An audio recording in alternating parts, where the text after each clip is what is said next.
You've felt it before. That unsettling sense that the man who claims to love you is somehow not fully present, not fully yours. Perhaps he's attentive and affectionate but emotionally distant in ways you can't quite articulate. Or maybe he alternates between idealizing you and subtly devaluing you, leaving you constantly off balance. These patterns, confusing as they are, often stem from what might be Sigmund Freud's most controversial concept, the mother complex.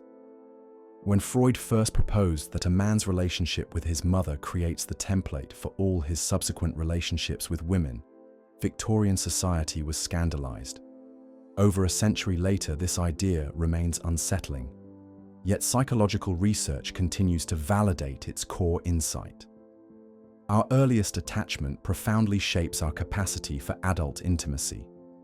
For heterosexual men, this means their relationship with their mother becomes the unconscious blueprint for how they relate to female partners. This isn't about the crude Oedipal stereotype of men literally wanting their mothers. Rather, it addresses how the maternal relationship creates expectations, fears, and patterns that silently govern adult romantic attachments. These patterns operate beneath conscious awareness, influencing everything from whom a man is attracted to how he handles emotional intimacy, to the mysterious ways he might sabotage relationships that become too meaningful. The mother complex manifests in several distinct patterns, each creating specific limitations in adult relationships. Understanding these patterns provides insight into seemingly inexplicable male behaviors that leave women questioning themselves and their relationships. This isn't about assigning blame to mothers, who parent within their own psychological limitations, but about recognizing how these early dynamics shape adult capacity for love. Or, the first pattern emerges from relationships with intrusive or engulfing mothers who didn't respect appropriate boundaries. Boys raised by mothers who were overly involved, who used them to meet their own emotional needs, or who didn't allow sufficient independence often develop profound fears of emotional intimacy in adulthood.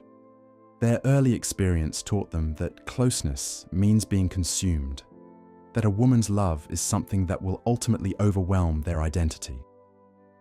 This creates the man who pursues relationships but maintains emotional distance. He wants companionship and connection, but unconsciously equates true vulnerability with the engulfment he experienced or witnessed in childhood. Just as relationships deepen to the point where genuine intimacy might develop, he withdraws, not because he doesn't care, but because closeness has become unconsciously associated with loss of self. Women involved with such men often find themselves in a painful cycle, periods of apparent emotional connection followed by inexplicable withdrawal.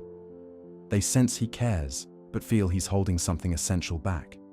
When they express this concern, he might dismiss it or become defensive, unable to recognize the pattern himself since it operates beneath his awareness.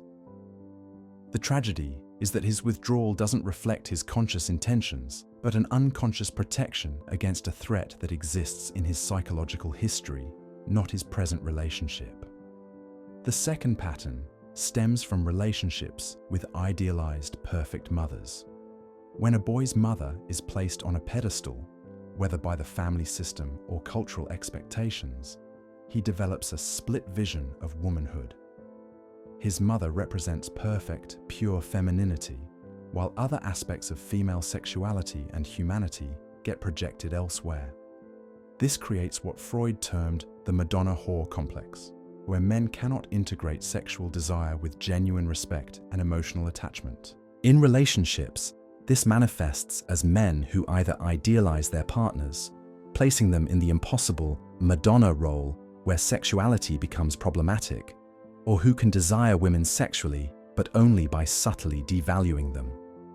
The man with this complex might worship his partner initially, only to become sexually disinterested once the relationship develops emotional depth.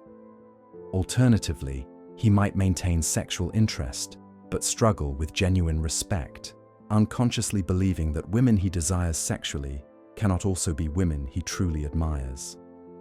Women in relationships with such men experience confusion and hurt as they sense they're being placed in restrictive categories rather than seen in their full humanity. They may notice their partner's inability to integrate physical passion with emotional closeness, or sense they're being alternately idealized and devalued in ways that have nothing to do with their actual behavior. The third pattern emerges from relationships with emotionally unavailable or rejecting mothers. Boys raised by mothers who were depressed, addicted, or otherwise emotionally absent learn that female love is unreliable or conditional. They develop defenses against the pain of reaching for connection and finding emptiness. These defenses typically involve either avoiding emotional dependence entirely or becoming hyper-focused on winning a woman's approval and attention. This creates men who either avoid commitment altogether or who become intensely insecure in relationships. Constantly seeking reassurance, the avoidant type maintains control by never fully investing emotionally, while the anxious type tries to secure love through achievement, caretaking, or other strategies that worked, or might have worked, with mother. Neither strategy allows for genuine partnership between equals. Women involved with avoidant men experience frustrating relationships that never quite progress to the level of commitment or emotional intimacy they desire. Those with anxiously attached partners may initially appreciate their attentiveness, but eventually feel burdened by their neediness or attempts to earn love through performance or caretaking. A fourth pattern involves mothers who use their sons as emotional partners or confidants, particularly in households where the father was absent or emotionally distant. This emotional incest doesn't involve physical boundaries being crossed, but creates inappropriate emotional roles where a child becomes the mother's main source of emotional support. Boys raised in this dynamic often develop a precocious sensitivity to women's emotions, coupled with a sense of responsibility for women's happiness. As adults, these men often become serial rescuers, drawn to women who need their emotional support or practical help. Their relationships take on a caretaker-recipient dynamic, rather than a partnership between equals. While initially appearing as devoted, attentive partners, they struggle with receiving care themselves and may secretly resent partners who require ongoing emotional support, recreating the one-sided emotional pattern from childhood. Women in relationships with these men often appreciate their emotional sensitivity, but eventually realize the relationship lacks reciprocity. Their partners can provide care but struggle to receive it, maintaining an unconscious emotional distance by always being the stronger, more capable partner in the relationship. Complicating these patterns is what psychoanalysts call repetition compulsion, our unconscious drive to recreate familiar relationship dynamics, even when they've caused us pain. A man raised by a critical mother may be drawn to critical partners. One raised by an emotionally volatile mother may unconsciously seek or provoke emotional volatility in relationships. The familiarity of these dynamics provides a strange comfort even as they undermine genuine intimacy. These patterns don't emerge only from actual maternal behavior, but from the child's perception and experience of that behavior, filtered through their developmental needs and temperament. Two brothers raised by the same mother might develop entirely different mother complexes based on their individual experiences of the relationship and their unique psychological makeup. Cultural factors significantly influence how mother complexes develop and manifest. Societies that idealize mothers while devaluing women in general create particularly difficult psychological terrain for developing boys. When motherhood becomes culturally split off from female sexuality, autonomy, and humanity, boys struggle to develop integrated views of women that allow for both respect and desire, both attachment and independence.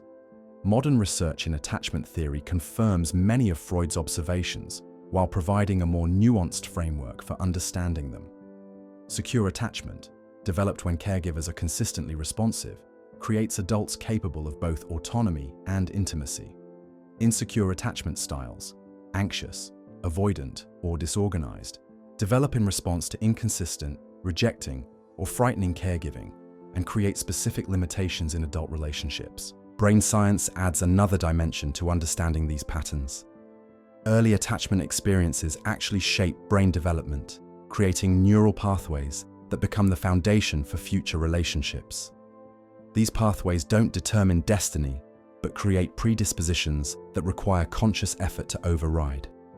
This explains why intellectual understanding of these patterns, while helpful, isn't sufficient to change them.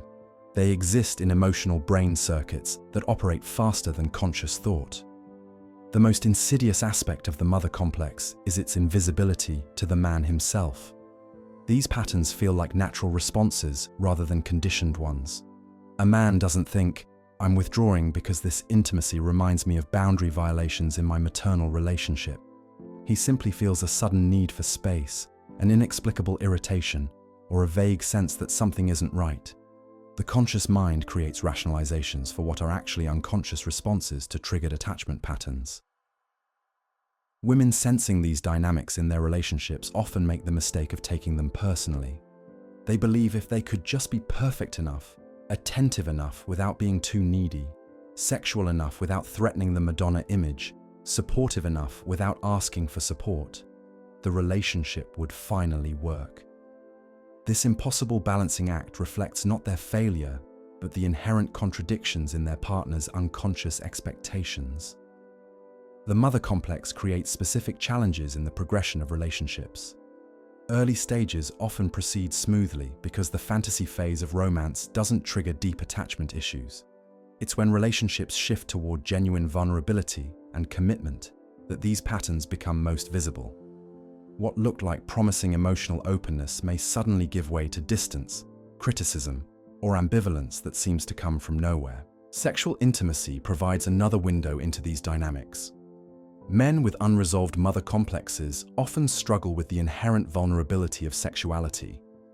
They may separate sex from emotional intimacy, become anxious about performance, lose interest as emotional connection deepens, or require specific conditions to maintain desire. These patterns reflect not just physical, but psychological aspects of sexuality and how they intersect with early attachment experiences. The question naturally arises, can men heal these patterns? The answer is yes, but not without significant self-awareness, and usually not without help. The first step involves recognizing these patterns exist not as character flaws, but as psychological adaptations that once served a purpose, but now limit capacity for intimacy. This recognition requires overcoming significant resistance, as these patterns are protected by denial, rationalization, and projection. Effective therapeutic approaches address both cognitive understanding and emotional reprogramming. Cognitive insight helps identify patterns and their origins, while emotionally corrective experiences create new neural pathways that gradually override the old ones. These corrective experiences can develop in therapy relationships and in romantic relationships with partners who don't reinforce the problematic patterns. For women involved with men struggling with mother complexes, the essential question becomes whether the man recognizes these patterns and is actively working to change them. Without this awareness and commitment to growth, relationships remain stuck in repetitive cycles that no amount of patience, understanding, or love on the woman's part can change. This represents a crucial distinction between compassionately understanding these patterns and tolerating their destructive effects. Understanding that a man's emotional limitations stem from his early relationship with his mother can generate compassion, but this doesn't mean accepting relationships that cannot meet fundamental needs for reciprocity, respect, and genuine intimacy.